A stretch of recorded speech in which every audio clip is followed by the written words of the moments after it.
Medyo mainit po ang panahon.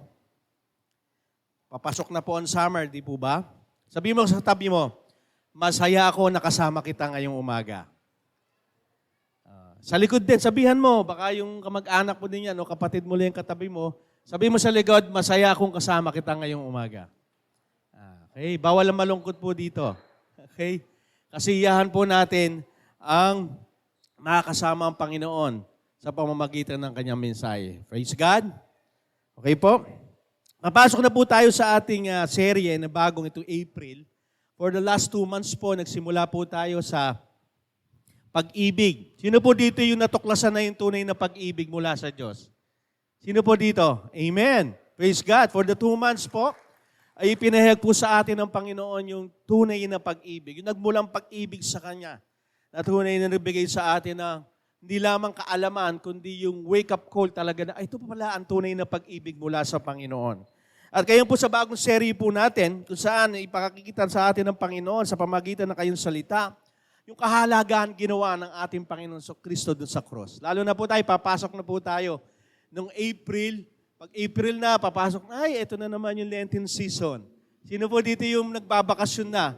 Yung mga estudyante. Ayan, malapit na, next week yata, bakasyon na. Ano? Agad natin naaalala, malapit na ang Semana Santa o Lenten season. Ayan na ano natin. At marami po sa pagkakataon, nag-iisip na po tayo ng mga bagay na gagawin natin. Di ba po ba? Lalo mga estudyante, ano kayang gagawin ko? Long break na to, bakasyon na eh. Ang balik na, June, right? June, iba naman, May pa. Sa anak ko po, May pa ang bakasyon nila. Sabihin, meron na tayong iniisip sa pamamagitan ng bakasyon. Alam natin, pag sumapit na po yung ganitong buwan ng Abril, papasok na rin po ito po yung inaalala natin, yung ginawa ni Jesus dun sa cross. At sa maraming pagkakataon po, sa maling pamamaraan po natin ginagawa, maipakita yung ating tunay na pagmamahal sa Diyos. Di po ba? Kung babalikan po natin yung ating nakaraan, yung mga sinakulo. Alam niyo po ba yung sinakulo? Alam niyo po ba yung nagpapapako sa krus, may mga nagbubuhat ng krus, naglalagay dyan, naggagala dyan. Yun po yung mga pinapakita nila sa pamamagitan nun ay yung pagmamahal nila. Pero ibang-iba po ang sinasabi sa atin ng salita ng Diyos. Kung atin titignan po kung ano yung nangyari dun sa cross, dapat maunawaan natin na ano ba talaga yung dahilan kung bakit ginawa ni Jesus yun. Kasi pag nakita agad natin, ginawa ni Jesus kasi niligtas niya ako. Pero ano ba kahulugan nito sa Diyos Ama kung bakit niya ibinigay o pinagawa sa kanyang anak na si Jesus yung ganung bagay? Yung magpapako sa krus at mamatay para sa atin. Okay? Paano po ba natin ine-express yung ating pagmamahal? Lalo sa mga Gen Z ngayon, di ba? Pag nakita kayong ganyan, diba? Sino mga kabataan? Yung mga ganon? Ano ibig sabihin nito? Love, di ba? Pag puso agad, love. Pag puso, pag inano natin, minsan nga, pag tayo magre-reply, pag nagustuhan mo, love mo yung reply, pupusuan mo, tama? Tama po ba? At mayroon ko naalaman na yung mga puso pala, may mga kulay. Minsan may nagpadala sa akin, yung puso hindi red, kulay green. Alam niyo po ba ibig sabihin nun? Mga kabataan, mga Gen Z, ano pa kulay green na puso? Ano pa? Ako, di ko rin maintindihan. Minsan, iba't iba, may itim pa. Itim pa pag namatayan. Ganun tayo mag-express ng ating pagmamahal, pagpapakita. Ano po? Pero ang Panginoon po, iba po. Iba po ang pagpapakita niya ng pagmamahal sa ating lahat. Ito po yung krus. Kaya naman dapat ang mga Kristiyano, pag ang labang gusto nyo, dapat ang tinitignan natin, krus. Kung ano yung ginawa ng ating Panginoon dun sa krus. Hindi po yung krus na kundi yung ginawa ni Jesus dun sa krus. Kasi po doon po ipinakita ng ating Diyos Ama yung kanyang pag-ibig sa ating lahat. Kaya pag pinag-uusapan bilang isang Kristiyano, yung love dapat hindi puso, dapat krus. Dapat hindi ganyan, dapat mahirap mahirap i-sign sa kamay pa-krus. Yun dapat. Bakit? Kasi yun ang pagpapakita ng tunay na pag-ibig ng ating Diyos Ama sa ating lahat. Ito po yung ating verse, mababasa po natin sa John 3:16, ang ating pong series title, Jesus the expression of God's love o si Jesus ang kapahayagan ng pag-ibig ng Diyos. Kaya po pinadala ng ating Diyos Ama si Jesus ay para ipadama po ang pag-ibig ng ating Diyos Ama sa atin. Ano po sinasabi sa 1:3:16? Ano po sinasabi? Sapagkat ganito ang pag-ibig ng Diyos sa mga tao sa sanlibutan. Ibinigay niya ang kanyang bugtong na anak upang ang sino mang sumasampalataya sa kanya ay hindi mapahamak kundi magkaroon ng buhay na walang hanggan. Ito pong talatang ito po ang pundasyon ng katotohanan na ang pag-ibig ng Diyos ay umabot sa buong mundo. Hindi po namili ang pag-ibig ng Diyos. Kundi sino man dito sa mundong ito ay makakaranas ng pagliligtas, makakaranas ng pag-ibig ng Diyos. Kaya hindi po pwede sabihin, hindi ako kayang tanggapin ng Diyos kasi madami kong kasalanan. Hindi po yon. Kundi ang lahat po ay tatanggap ng biyaya ng kaligtasan kung tayo po'y sasampalataya sa Kanya. Yon po ang katotohanan. At sa pamamagitan din po ni Jesus, gusto po ng Diyos na ipakita na ibalik tayo sa disenyo niya. Ano po ba yung disenyo sa atin ng Diyos? Na siya yung magdedetermine o magbibigay ng pagiging magdidesisyon sa buhay mo. Na siya ang dapat na masusunod. Yun po ang disenyo sa atin ng Diyos. Kung balikan po natin ng Genesis 3, nung nagkasala si Eva at Adan, ano po nangyari? Nung sila yung nagkasala, sila po ang nagdetermina na ako na ang masusunod, aalamin ko na ang tama at mali. Kasi sabi ng Diyos sa kanila, huwag niyong kakainin yan ha, kasi malalaman nyo ang tama at mali at yung karunungan na yon magbibigay sa iyo ng pagkakasala. Pero ginawa po nila, kinain nila. At mula noon, sino na nasunod sa buhay nila? Kay Eva at Adan. Sila na. Kayo nalaman na, hubad pala ako. Kasi nga nakita nila, sila yung nagdedetermina ng buhay nila. At yun po ang binigay na kaparaanan ng Diyos Ama. Bakit na kailangan magkatawan tao? Kasi po, hindi po mararanasan ng lahat ng tao ang pag-ibig ng Diyos hanggat hindi nagkatawan tao si Jesus. Kasi po espiritu po sila at hindi po sila pwede makihalubilo sa atin. Kaya ginawa ng Diyos sa John 3:16, ibinigay niya ang kanyang anak upang katugunan at maranasan at maramdaman ang pag-ibig ni Jesus ng Diyos Ama sa pamamagitan ni Jesus. Kaya po, ganun po ang nangyari. Kaya po yung pagpapadala po ng Diyos Ama kay Jesus, yun po yung pagpapakita ng pag-ibig niya sa atin lahat. At gusto niya tayong ibalik sa disenyo niya. Kasi nga tayo po ay nagdedetermina. Nung tayo po ay wala pa sa Panginoon, sino po nasusunod? Di ba tayo, sarili, ito gusto ko, ito ang gagawin ko, ito ang dapat kong gawin, puro. Ano nangyayari? Yung akala natin tama ay nagiging may tama. Kaya nung si Jesus ay pinadala para ibalik tayo sa disenyo na, anak, ako na muli ang masusunod sa buhay mo. Ako na muli ang magdedetermine ng buhay mo. Ako dapat ang masusunod kung ano ang tama at mali. Pero ang nakakalungkot, even we are Christian, pero may pagkakataon tayo pa rin na nasusunod. Di po ba?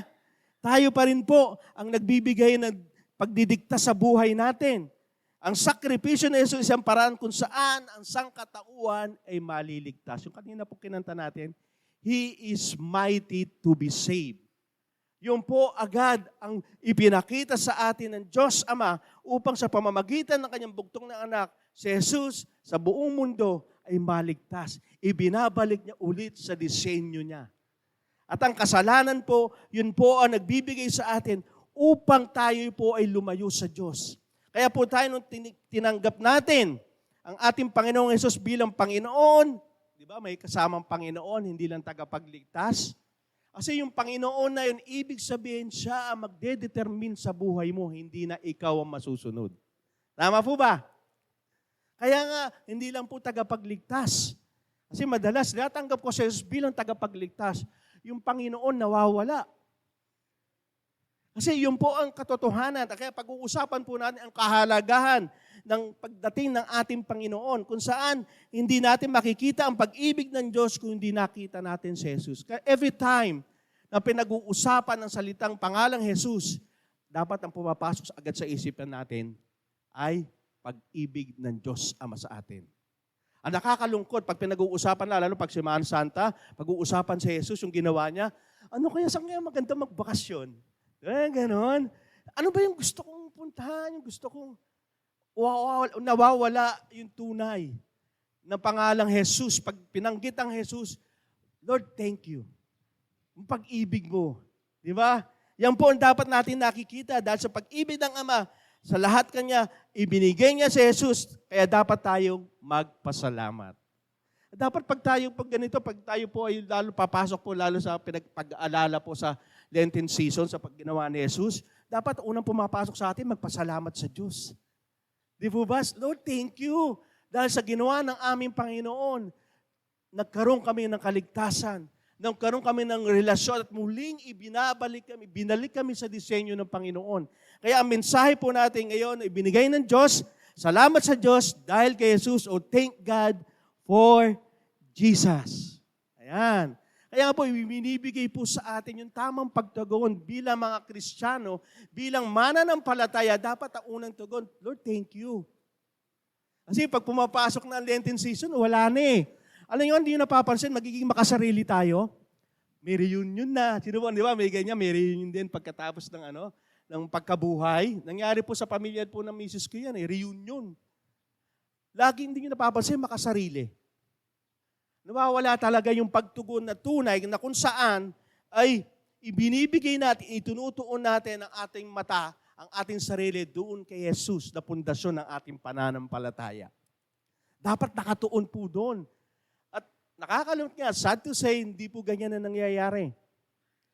Kaya po ang nangyayari, pag palapit na, hindi mo na mahagilap sa bahay yung mga tao. Bakit? Pala, nakapag-book na. 1 year pala, nakapag-book na. 1 year pa lang, alam na kung saan pupunta. Mas nakapag-prepare na sila. Pero yung pagpapasalamat sa Panginoon nawawala sa ating mga labi.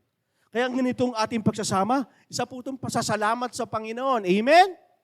Kaya huwag natin kaligtaan ito kasi ito yung pagpapakita, Lord, salamat po. Sa lahat ng ginawa mo, Diyos Ama, salamat kay Jesus. Sa pamamagitan niya, ay nagkaroon ako ng buhay na walang hanggan. Ito po sinasabi po sa 2 Corinthians 9:15, sabi po dito, pasalamatan natin ang Diyos sa kanyang kaloob na hindi natin kayang ipaliwanag. Sa English po, thanks be to God for His indescribable gift. Bakit po ganito ang pakita po ni Apostol Paul sa regalo o biyaya ng Diyos Ama? Ito po si Jesus. Bakit po kaya? Makikita po natin na hindi natin kaya ipaliwanag. Kaya ang demonyo, nung namatay si Jesus, tuwan-tuwa siya. Yes, namatay na si Jesus na akala nila, pero hindi niya alam na ang kamatayan ni Jesus ay katubusan ng lahat ng kasalanan. Kaya tuwan-tuwa ang demonyo noon. Wala na maglilistak kasi namatay na. Kaya nga maraming Hudyo din ayaw nung manampalataya sa kanya. Kasi alam nila ang tagapagligtas, ang Messiah, hindi mahihirapan, hindi mamamatay. Kaya hindi kayang ipaliwanag yung ginawa ni Jesus na bilang Diyos bumaba sa lupa, nagkatawan tao para lang ibigay sa atin yung pag-ibig at kaligtasan. Kaya hindi kaya ipaliwanag eh. Parang totoo ba to? Mamamatay siya para sa akin, isang Diyos. Mamamatay sa akin, nagkatawan tao, hinubad ang pagiging Diyos para iligtas tayo na makasalanan. Parang hirap, Tayo nga dito eh. Mamatay ka para sa kaaway mo, kaya? Pastor naman, kaaway ko nga. Pwede ako sa loved ones ko, pwede kong gawin. Pero sa ginawa ng Diyos, na tayo lahat ay makasalanan, dahil sa kasalanan, sino po dito walang kasalanan? Pakitaas ang kamay. Sino po dito ang may kasalanan, nagkasala? Lahat tayo, di ba? O ganon. Yun ang kinuha ng Diyos. Kaya napakahirap ipaliwanag. Sabi, Lord, ang hirap. Pero yun ipinakita ng Diyos sa pamamagitan ng ating Panginoong Hesukristo na nagpadakila sa malalim dito, hindi natin maipahayag. Minsan hindi natin kaya ipahayag. Iba nga hanggang ngayon, hindi matanggapin na Messiah siya. Siya yung tagapagligtas. Kasi nga, sa pamamagitan niya lamang, sabi nga sa John 14:6, di ba? I am the way, the truth, and the life. Siya lang, wala nang iba. Kaya makikita po natin, ginamit ni Pablo ang kapahayagang ito upang makita natin na dapat natin pasalamatan ng Diyos Ama sa pamamagitan ni Jesus. Wala na pong ibang pangalan. Naalala ko po, kapag po ang mga lola, lalo po dito, mga may edad na, di ba, pag mga, alam mo na, pag nagdidiliryo na, di ba, minsan may ganung pamahiin eh. Ano nakita mo? Kasi malapit na mamatay. Nakita ko yung lola mo namatay na. Parang sinusundo na ako. Di ba, mga ganyan, di ba? Ganyan mga ano, yung malapit na ako mamatay. Bakit? Nakita ko si lolo mo. Yung lolo mong namatay na, parang sinusundo na ako. Huwag kayong magpasundo. Bakit? Si Jesus lang dapat ang sumusundo sa atin. Kasi siya lang ang the way, the truth, and the life. Amen? Kasi isa po yung mga kasinungalingan eh. Kasi dapat, bilang Kristiyano, ang dapat tinitignan mo, si Jesus yung liwanag. Minsan totoo yung may liwanag eh. Nangyari po yan sa tito ko. Bago po siya namatay, sabi niya, alam mo pamangkin, may nakita akong liwanag. Napaka-tinding liwanag, halos hindi ko makita. At tinatawag ako, may tumatawag sa pangalan ko. Yun, pwede po yun. Kasi ang Diyos, si Jesus ay liwanag. Pinapapasok, pasundo po kayo. Pero huwag kayo magpapasundo kung sino-sino. Baka mali po yung pupuntahan natin. Kaya makikita po natin dito, yung pasasalamat natin sa Diyos Ama, kasi meron tayong, pagkaunawa ngayon sa ating Diyos Ama, sa pamamagitan ni Jesus, sa regalo niya, upang ang lahat ng tao magbukas ng puso na sumampalataya sa Panginoon. Dahil walang sino man na nakaabot sa kaluwalhatian ng Panginoon sa pamamagitan lamang ng ating pananampalataya kay Jesus. Wala na pong ibang pangalan.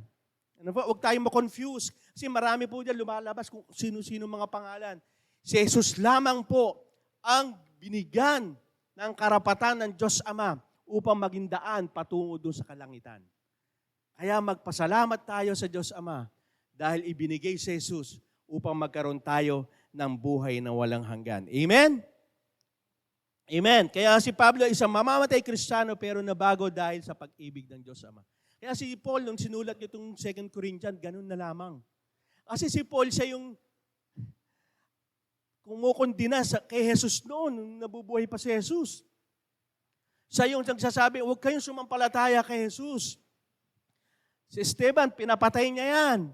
Pinabato niya yan. Isa sa mga compliance si Apostol Paul. Pero ano nangyari?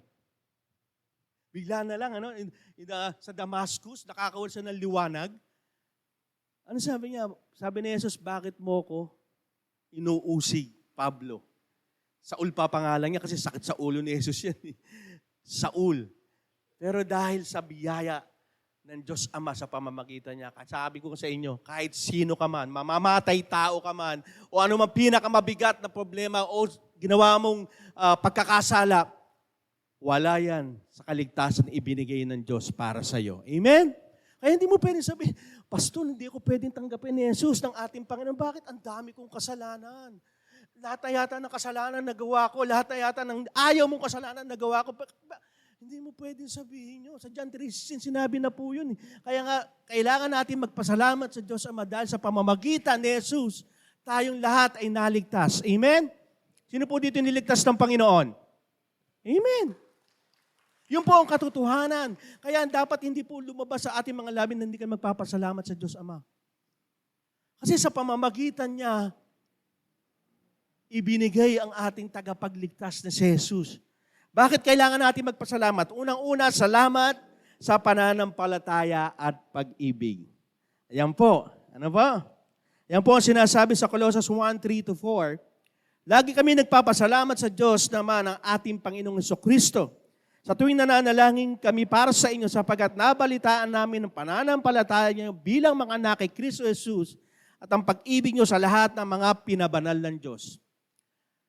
Dahil sa pananampalataya, mga sinaunang Kristiyano, kung bakit tayo ngayon may pananampalataya.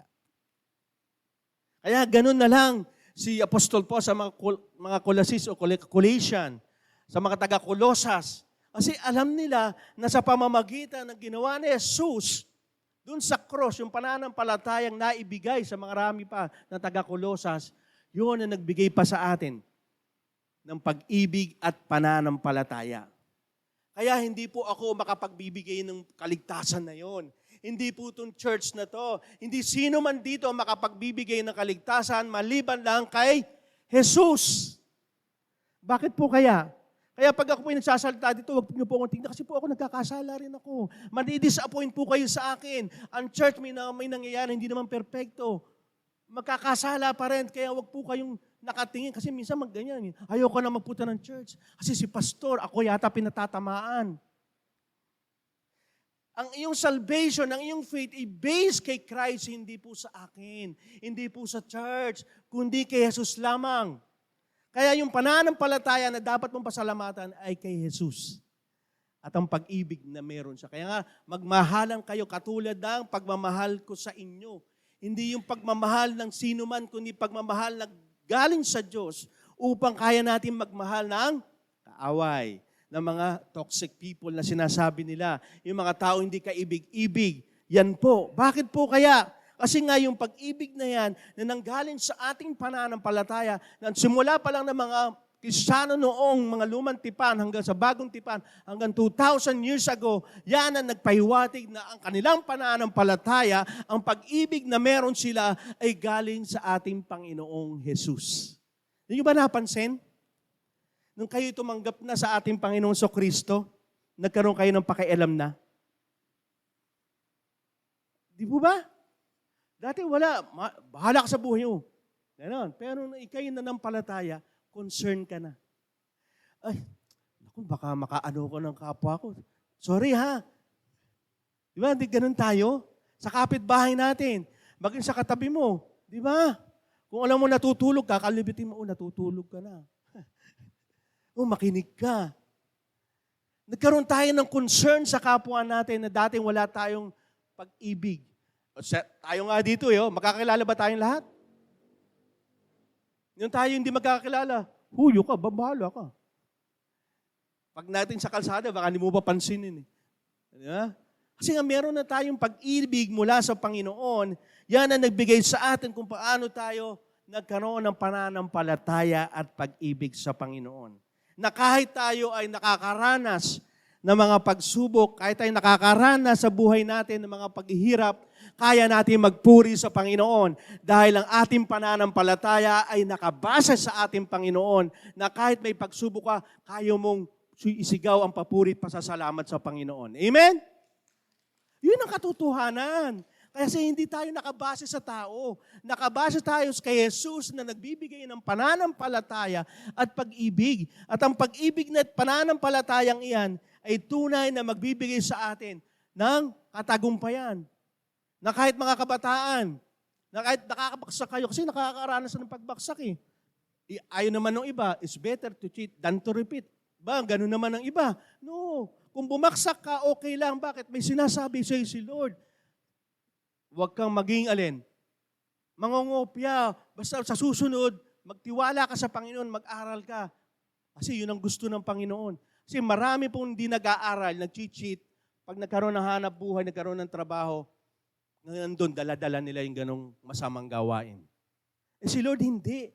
Na kahit ikay bumaksak, kaya kang pagtagumpayan ni Lord, maging honor ka sa pananampalataya mo sa Panginoon. Amen?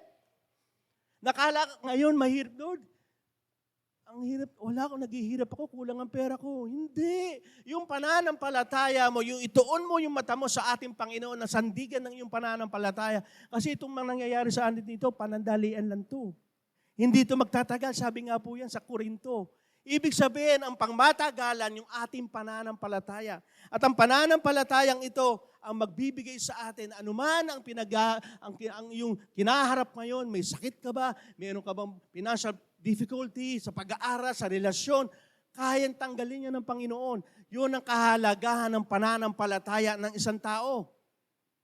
Kaya nga, ang taong walang pananampalataya ay hindi kalulugdan ng Diyos. Kahit ganun kahalaga ang pananampalataya. Anong kahalagahan ng pananampalataya? Ano po sabi dito sa Pahayag 20:14-15? Ano po sabi? Ang sino mang hindi nakasulat ang pangalan sa aklat ng listahan ng mga taong binigyan ng buhay na walang hanggan, itinapon sa lawang apoy. Pagkatapos, itinapon doon ang kamatayan at ang Hades. Ang parusang ito sa lawang apoy ay ang kalawang kamatayan. Yung faith natin, Yan ang nagdetermine na ang pangalan mo ay nakasulat sa aklat ng buhay. Amen? Sino po naniniwala? Talagang confident siya na ang pangalan mo ay nakasulat sa aklat ng buhay. Pakitaas ang kamay. Amen? Palakpakan natin ang Panginoon. Yung iba hindi nagtaas, alanganin. O ulitin ko ulit ha. Sino po dito na sigurado ka na ang pangalan mo nakalista sa aklat ng buhay? Amen.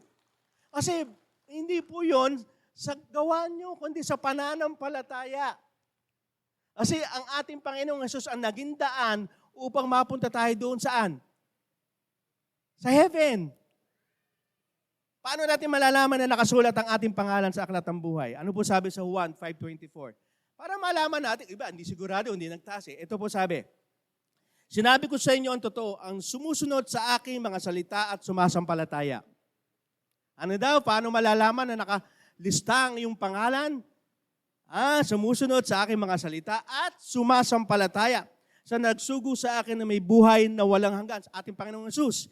Hindi na siya hatulan sapagkat ililipat na nga siya sa buhay mula sa kamatayan. Liwanag po. Sino po ang nakasulat ang pangalan? Ito yung mga sumusunod at sumasampalataya sa Kanya. Yung mga tao nasa dilim, ngayon nasa liwanag na dating hahatulan, ngayon hindi na sa pamamagitan ng ating Panginoong Hesus. Kaya nga salamat sa Diyos Ama dahil sa pag-ibig niya, ibinigay si Hesus upang ang lahat ay magkaroon ng kasiguraduhan ng buhay na walang hanggan.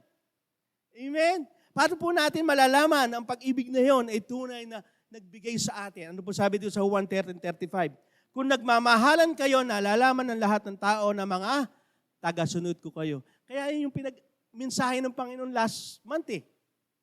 Sa pamamagitan ng mga Kristiyano, mananampalataya, din known sa pamamagitan ng pag-ibig. Tanungin katabi mo, kilala ka ba sa pagmamahal? Kasi sabi, yun ang tagasunod eh.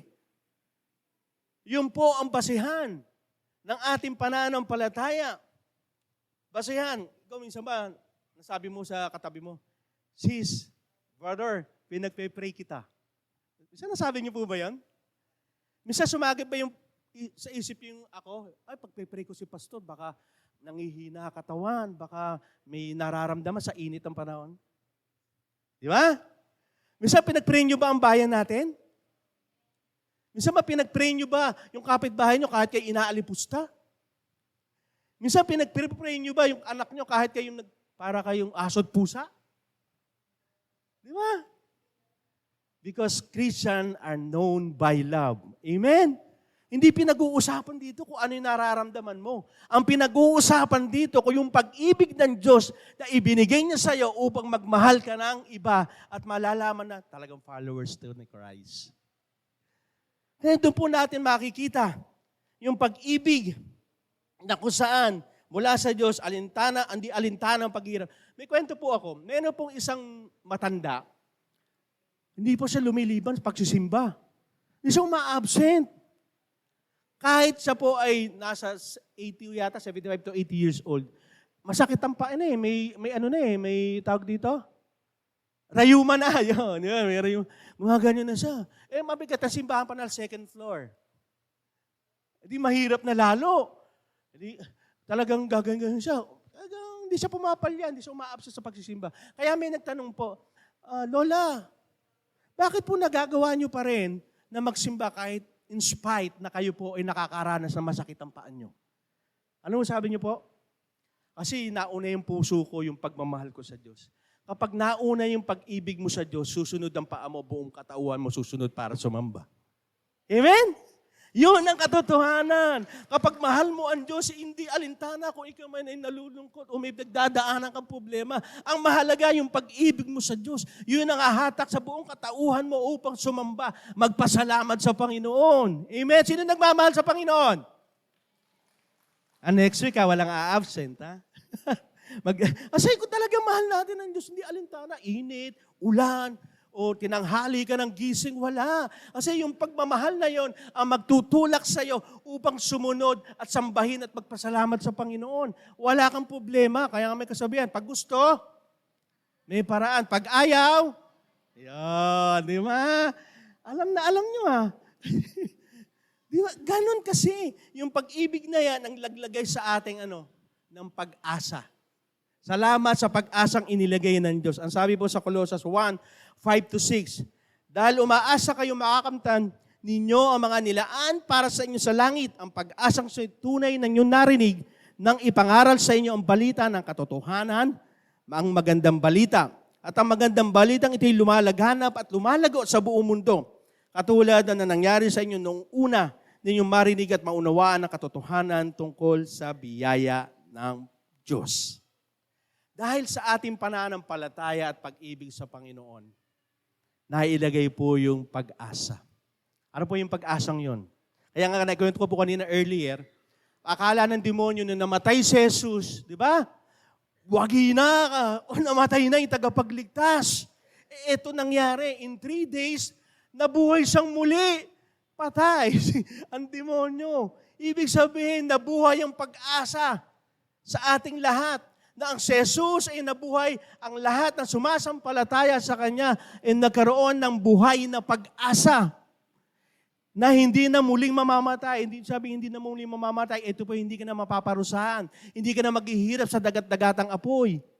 Yun po ang pag-asang ibinigay sa atin ng Panginoon. Kung saan yung pag-asang ito, mapunta tayo sa langit.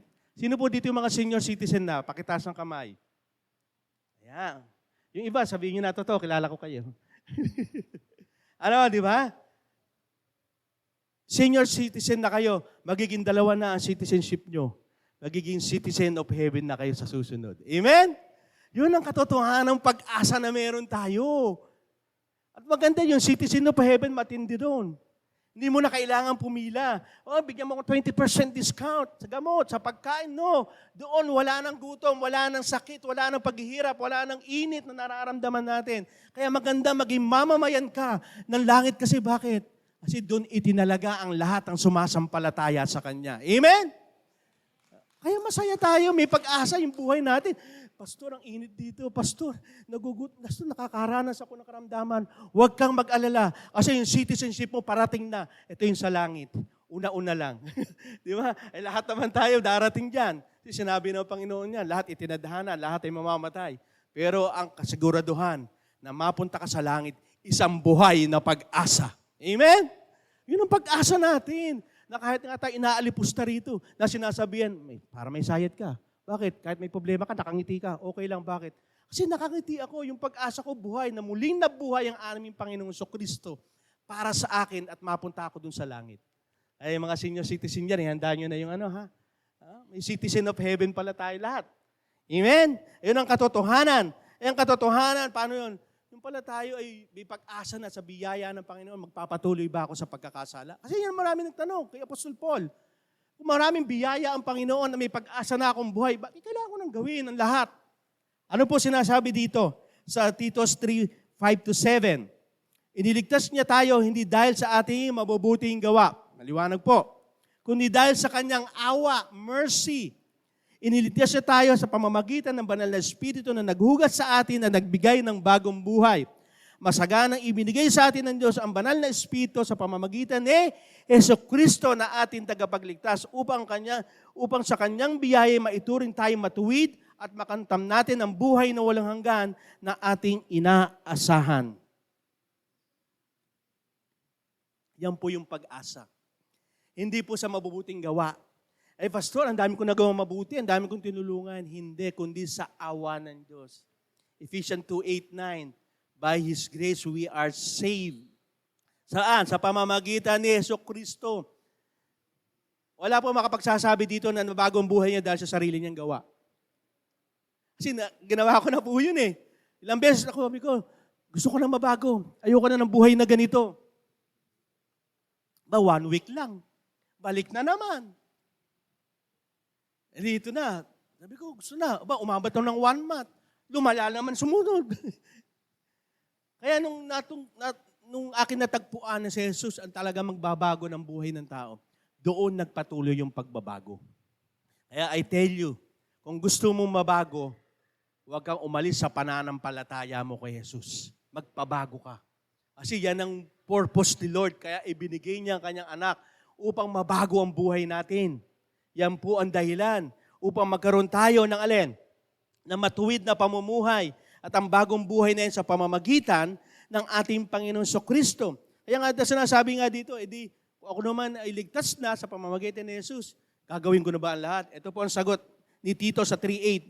Ang aral na ito ay totoo at mapagkakatiwalaan. Kaya kung gusto mong ituro ang mga bagay na ito upang ang mga sumasampalataya sa Diyos ay maging masigasig sa paggawa ng mabuti. Masigasig, ibig sabihin, ang ninanais mo ay gawain mabuti, hindi masama. Nung tayo sumampalataya, sabi nga dito, ang mga ito'y mabuti kapaki-pakinabang sa lahat. Yung katuruan, yung katotohanan, ito po'y totoo at mapagkakatiwalaan. Sino po dito yung sumunod sa Diyos ay nagkasira-sira ang buhay? Wala, di ba? Sino ang nanampalataya sa Panginoon, lalong gumulo ang buhay? Siguro, sa umpisa pala, kasi tinatanggal ni Lord yung mga dapat tanggalin eh. Pero nung pag ikay mahabang panahon na sumasampalataya sa Panginoon, doon mo mararanasan na lalo na ang kanyang katotohanan, ang kanyang salita, ang Biblia, ang ating Panginoon Kristo ay tunay na mapagkakatiwalaan na ilaan ang buhay mo para sa Kanya. Amen? Hindi lang insurance. Pag ako mamamatay, may life insurance ako. Ang number one na kailangan ginagawa ng mga Kristiyano, naka-insured ka ba kay Jesus? Baka hindi, ang ganda nga ng yung libing. Ang ganda na lahat. Pero, ang susundo sa'yo, ayokong sumundo ito. Bakit? Hindi, talagang nandyan eh. Hindi nakalista yung pangalan mo sa langit. Hindi nyo napapansin, si Lazaro tsaka mayaman, walang binigay na pangalan sa mayaman. Kasi bakit? Hindi nakalista yung pangalan niya sa langit, si Lazaro lang. Kaya pag tayo haharap sa Panginoon, alam niya, ito si pasok ka. Yun ang katotohanan. At ibig sabihin, pag ikay ligtas na, tinanggap mo siya, hindi na dapat gumagawa. Pag babalik mo, hindi mo naunawaan yung sinampalatayaan mo. Hindi mo naintindihan. Kasi nga, itong pananampalatayang ito ay nag-uudyok sa'yo upang talikuran yung dati mong ginagawa. Kasi sabi, marami naman biyaya ng Diyos. Tama. Pero hindi yan ang pagkakataon upang patuloy ka sa paggawa ng kasalanan. Kundi sa pamamagitan to, sabi dito, masigasig ka sa paggawa ng mabuti. At salamat din dahil naipalaganap ang Ebanghelyo. Ito po sa Colossians 1:7-8. Natutunan nyo ito kay Epapras, ito po sa mga lingkod din ng ating Panginoon, na minamahal namin at kapwa lingkod ng Panginoon. Isa siyang tapat na lingkod ni Kristo at pumariyan siya bilang kinatawan namin. Ano mo? Nag-i-evangelize. Siya ang nagbalita sa amin tungkol sa pag-ibig nyo na ibinigay ng banal na Espiritu. Dahil sa pananampalataya po ng iba, dahil sa pananampalataya na noong Kristiyano pa, na ilagana po sa ating lahat. Di po ba? Sino po dito yung namatay na sa Kristo buhay na? Wala, di ba? Ibig sabihin, sa pamamagitan po ng pananampalataya, yung mga future sin natin, ipinatawad na ng Panginoon. At yun, salamat sa mga taong ginamit ng Diyos dahil narinig natin ang mabuting balita, narinig natin ang Ebanghelyo, narinig natin ang pagliligtas ng Diyos at kapatawaran ng ating kasalanan sa pamamagitan ng mga taong ito. Sino po dito nandito yung tao na ginamit ng Diyos para ikaw ay naligtas ngayon? Pakitasan kami kung nandito yung nagbigay sa iyo ng pananampalatayang yan. Ini-encourage ko po kayo pag nakita mo ngayon, magpasalamat ka. Bakit? Kasi ginamit siya ng Panginoon. Ako, hindi pwede ako magpasalamat. Kasi si Pastor, pero sa pamilya po na lang, si Pastor Mike, nabubuhay na may, alam na po naman niya yun, na ako'y lagi nagpapasalamat sa Kanya. Kasi kung hindi po gumamit ang Diyos na ibang katulad ni Epapras dito, wala po tayong kaligtasan na pananampalataya meron. Kaya nga po, pag tayo nagpapaano dito, i-share natin, di ba, yung verse na sinasabi dito, pag tayo ay nagkakaroon ng pagkatapos, i-share natin kasi minsan na ginamit ng isang tao para sa iyo at gagamitin ka ng Diyos para sa iba. Naniniwala kayo? Amen! Wag po tayong, hindi ko kaya, hindi po yun. Kasi itong mga to, pag tignan nyo yung mga buhay nila, titingin nyo, hindi sila gagamitin ni Lord, pero ginamit sila ng Panginoon. Isa na rito si Paul. Di ba? Dahil si Paul ay mamamatay Kristiyano, magiging Kristiyano siya? Imposible. Pero dahil sa indescribable na biyaya ng Panginoon, naniniwala ako lahat tayo gagamitin ni Lord para sa Ebanghelyo. Amen? Marami tayong kapitbahay. Marami tayong sa school, sa trabaho, kapitbahay. Naku, ang dami. Bakit? Sino ba ito yung mga nangangailangan ng Ebanghelyo? Sabi sa Mateo 9:36-37. Nang makita ni Jesus sa napakaraming tao, nawaawa siya sa kanila dahil napakarami na kanilang mga problema pero wala man lang tumutulong sa kanila. Sino po dito hindi nagkakaproblema? Sino po dito ang nagkakaproblema? Pakitaas ang kamay. Ibig sabihin, lahat tayo nangangailangan ng ating Panginoon. Amen? Eh, dino ba kayo sa mga nasa labas din? Sila yung mga nangangailangan ng kaligtasan ng mabuting balita. Kaya nga tayo tinatawag ng Panginoon. Kaya nga sabi dito, kaya para sila mga tupang walang pastol, mga ligaw. Kaya sinabi niya sa mga tagasunod niya, maraming aanihin pero kakainti ang tagapag-ani. Marami sa labas. Tingin po kayo minsan, maaawa kayo, puro ligaw sila. Hindi po nila alam yung katotohanan na may pag-ibig ang Diyos sa kanila, na kaya silang baguhin ang buhay nila sa pamamagitan ng pananampalataya nila kay Jesus. Kung may minsan taong ginamit sa iyo, sabi ni Lord, gagamitin din kita para sa iba. Paniwalaan po natin yun. Huwag tayong tumingin, hindi ko po kaya, no read, no write ako. Hindi ko po kaya kasi hindi ko kaya magsalita. Hindi talaga po natin kaya. Wala po tayong maipagmamalaki sa Diyos, kundi maipagmamalaki lang natin nung tayo iniligtas ng Diyos sa pamamagitan ni Jesus. Amen? Yun po dapat. Kasi natapos na ni Lord eh. Kaya maraming tao, di ba, pag nagkakaroon ng Semana Santa o ganyan, ang daming gustong patunayan. Fasting ako. Hindi ako kakain ng baboy. Isda lang, gulay lang.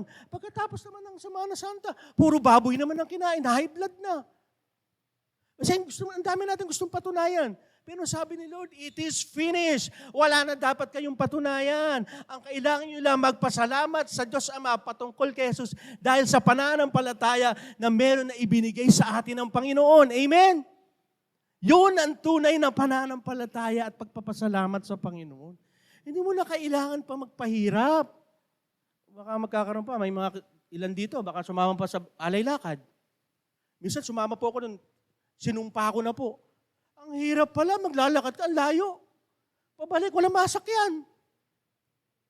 Madaling araw natapos na. Umuwi ako, anong oras tanghali na sa hirap maglakad, walang masakyan. Sabi ko, hindi ko na uulitin to. Ang nakilala kong Panginoon, sabi ni Lord, hindi mo na kailangan yan. Hindi mo na kailangan maghirap pa. Hindi mo kailangan maglakad ng ilang kilometro para patunayan na ako'y mananampalataya sa Kanya. Ang kailangan mo lang magpasalamat sa Diyos dahil kay Jesus. Amen? Amen? Kaya binabalaan ko po kayo, baka may makita akong nag-aalay lakad. Hindi pa ako sasama doon. Baka si Pastor pupunta doon, baka makikita kami. Baka may magbubuhat pa dyan. Ano? Sapat na yung ginawa ni Jesus. Sabi mo sa katabi mo, sapat na. Wala kang dapat patunayan. Ano? Salamat dahil nalaman natin ang kalooban ng Diyos. Ano ba sabi sa Colossus 1:9? Kaya nga mula na nabalitaan namin ng tungkol sa inyo, patuloy namin kayong ipinapanalangin. Hinihiling namin sa Diyos na bigyan nawa kayo ng karunungan at pangunawa mula sa banal na Espiritu para lubusan yung malaman ang kalooban niya. Salamat sa ating Panginoong Jesus dahil muli natin nalaman ang kalooban ng Diyos Ama. Muli tayong ibinabalik sa Kanyang disenyo. Muli tayong inilalagay ng Panginoon kung saan tayo dapat, kung saan tayo magtatagumpay, kung saan tayo maiingatan ng Panginoon, kung saan tayo mabibigyan ng karunungan mula sa banal na Espiritu at hindi sa mundong ito. Kaya tinatanong tayo lagi, ano bang kilos mo bilang mananampalataya? Sumusunod ka ba sa kalooban ng Diyos? Kasi mula nung ikinumampalataya kay Jesus, kasama na yon yung pagsunod sa kalooban ng Diyos. Kasi hindi na nga ikaw nasusunod, kundi ang Diyos na eh. Ano po sinasabi dito sa Ephesians 5:17? Sino mga tao hindi sumusunod? Ito po. Huwag kayong magpakamangmang. Hindi po ako nagsabi, ang salita ng Diyos. Kundi alamin nyo kung ano ang kalooban ng Diyos, pang-alooban ng Panginoon na gawin ninyo. Isang kamangmangan, sabi ni Lord, ang hindi sumusunod sa kalooban ng Diyos. Bakit ka mangmangan? Alam mo, mapapahama ka pag nagbisyo ka, pero nagbibisyo pa rin. Ayaw mo, sabi nung, huwag ka magdadrugs. Bakit nagdadrugs ka pa rin? Kamangmangan nga eh. Kasi nga, yung talino at karunungan ay galing saan? Sa mundo na makasarili. Gusto ko lang maging masaya. Kaya pagpipili ako na mapapangasawa, basta gwapo, okay na yon. Pagkatapos ng tuyo, sumiiyak na, Pastor, bakit kami ganito? Bakit? Hindi mo masinunod ang kalooban ng Diyos eh. O sige, magre-reklamo ka. Mangmang ka eh. Ito ang sabi ng Diyos, huwag kang makikipamatok sa hindi mananampalataya. Continue ka pa rin. Kasi gwapo siya, kamukha siya ni yung K-pop. No? Kaya naging buhay, kaya papangit na rin. Kasi nga ayaw sumunod sa kalooban ng Diyos. Ang sabi ng magulang, mag-aral ka muna. Hindi, inaatupag pag-aaral na mag-boyfriend at girlfriend. Sa encounter nga, pag sabi, kung talagang ginusto ng Diyos na ang tao ay manigarilyo, naglagay na dito ng chimney. Yung chimney, may usukan. Hindi nga disenyo ni Lord yun, hindi kalooban ng Diyos. Di ba, lalo na yung ating mga mapapangasawa, mga kabataan, sinasabi ko na sa inyo. Sumunod kayo sa kalooban ng Diyos para maging karapat-dapat at kalugod-lugod tayo sa Panginoon. Kapag gusto mong sumunod sa Panginoon, ito po magagawa natin. Makakasunod tayo ng kalugod-lugod sa harapan ng Panginoon. Ano po sabi sa Kolosas 1:10? Sa ganoon, makakapamuhay kayo ng karapat-dapat at kalugod-lugod sa Panginoon sa lahat ng bagay. In everything, sa lahat ng aspeto. At makikita na lumalago kayo sa mabubuting gawa at pagkakilala sa Diyos. Kung hindi po natin susunod sa kalooban ng Diyos, hindi nyo po makikilala si Lord. Tested ko na po yan. Kahit sa Lumang Tipan. Nung sabi ni kay Moses ng ating Diyos Ama, lumaban ka sa Amalekita. Lord, matatalo kami. Itaas mo yung tungkod mo. Tinaas ni Moses. Nananalo sila laban sa kalaban nila, ang mga Israelita. Nung nabababa, natatalo, kaya tinaas. Kaya nangyari, may tagahawak na sa kamay ni Moses.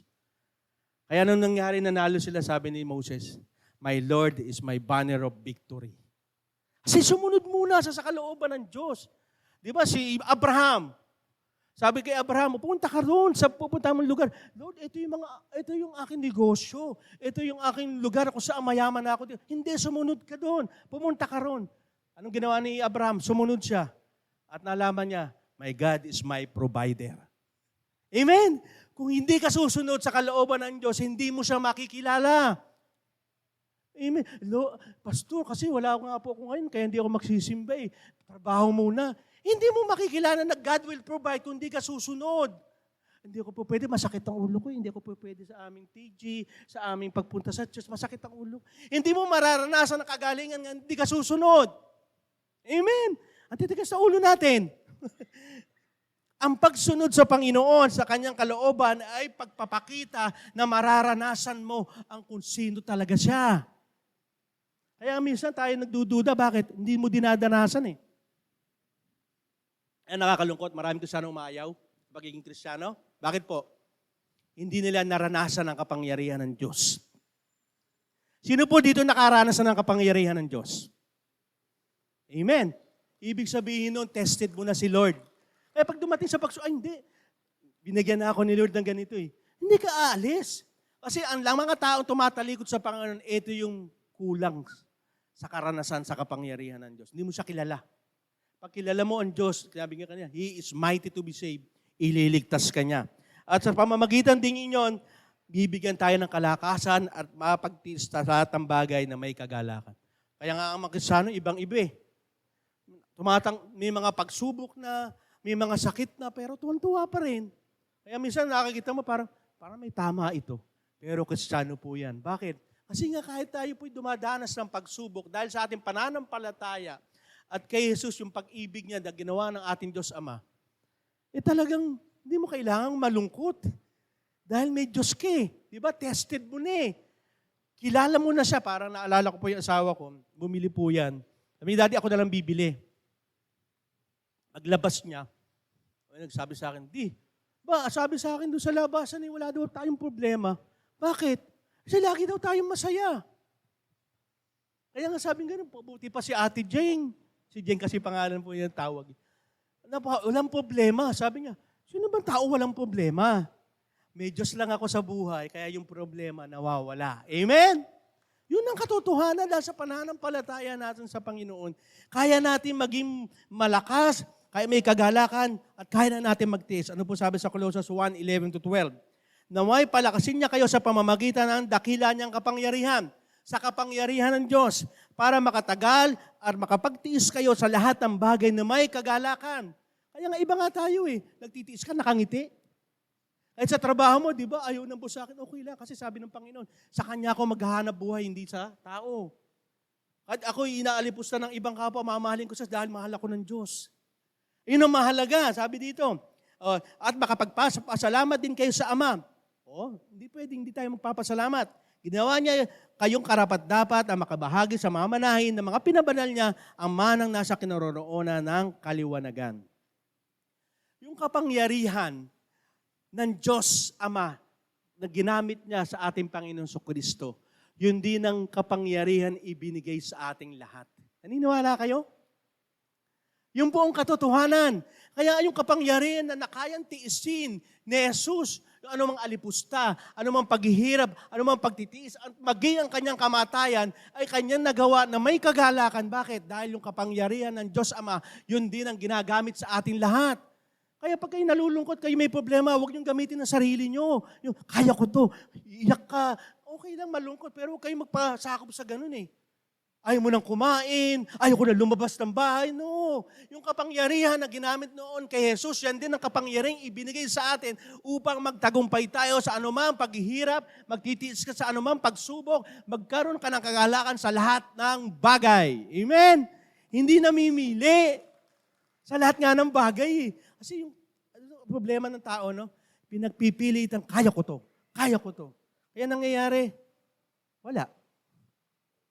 Kasi nga, pinipilit natin. Kaya nga sabi ng Panginoon, wala kang dapat patunayan. Wala kang dapat patunayan. Isa rin po sa nangyari sa akin yan. Ayoko po mag-preach. Nabubulol po ako eh. Hindi nyo napapansin? Minsan mabilis ako magsalita. Pero sabi sa akin ng Panginoon, wala kang dapat patunayan. Kasi bakit?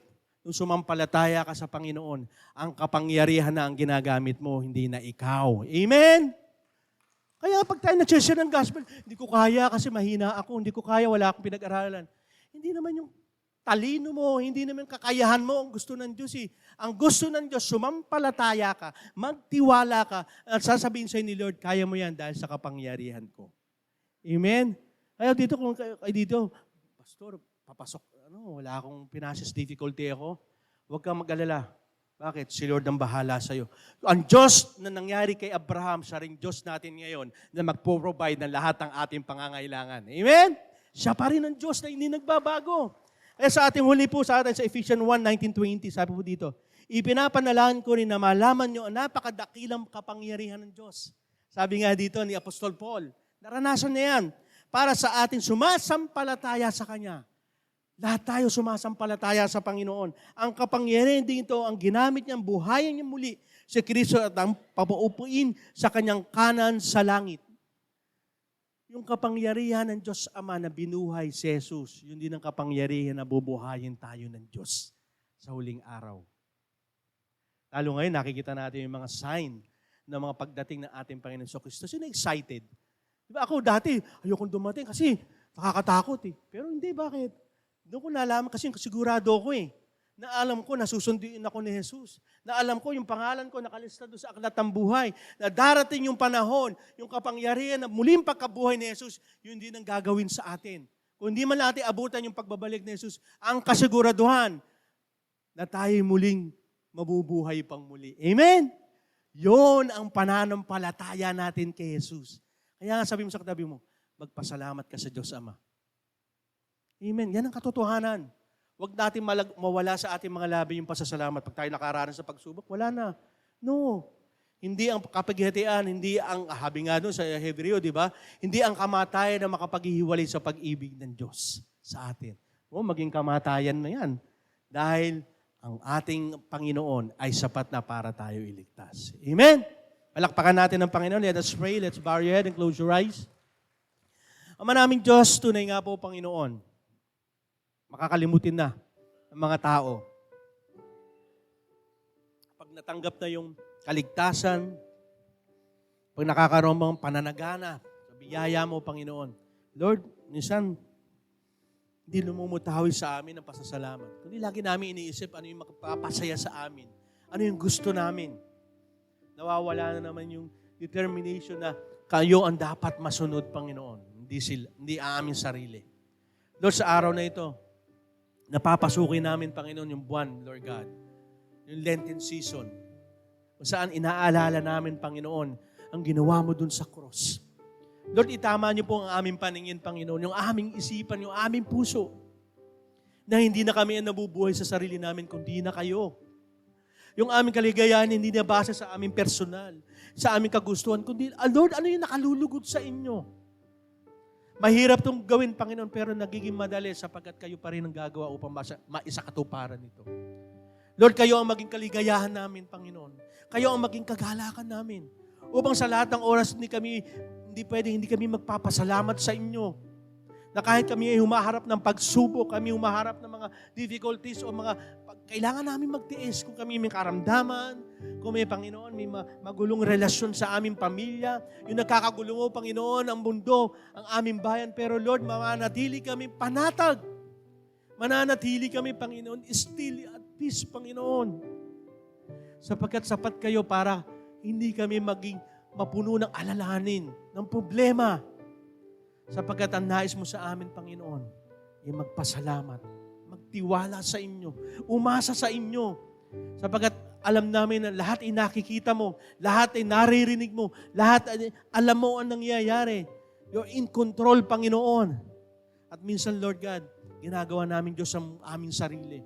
Pilit namin kinukontrol ang aming buhay.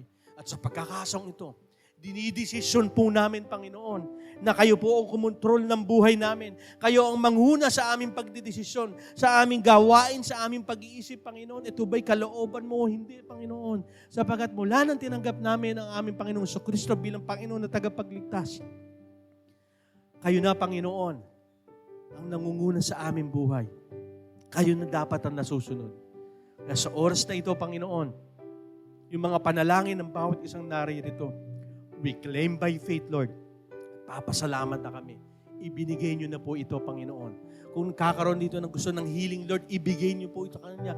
Magpasalamat na siya sa mga financial difficulties, Lord. Ipakita niyo na po, Panginoon, na ibinibigay niyo na po ito, Panginoon. Pinapakilos niyo na yung mga warrior angels upang maging ganap ito. Magpasalamat na sila, Panginoon. Sa mga grade ngayon, Panginoon, dahil sa mga pag-aaral, magtatapos na, Panginoon, na parang alanganin sila, Lord. Lumapit sila sa inyo, sa kanilang pananampalataya sa inyo, at magpasalamat na sila, Panginoon. Lahat na may mga problema rito, Panginoon, Lord, tugunin niyo na upang sa ganun, Lord God, laging mamutawi ang pasasalamat, ang pananampalataya at pag-ibig sa inyo, na tunay na kayo ang nagbibigay ng mabubuti, ganap at kalugod-lugod at tagumpay na buhay sa lahat ng taong umaas at sumasampalataya sa inyo. Lord, salamat po, Panginoon, sapagkat alam namin, Lord, lahat ng aming ginagawa patungkol sa inyo ay hindi mawawalan ng kabuluhan dahil kayo ang Diyos na tapat at mabuti sa lahat ng oras. Salamat po, Panginoon. In Jesus' name we pray. Amen. Palakpakan natin ng Panginoon at sa pagkakataong ito.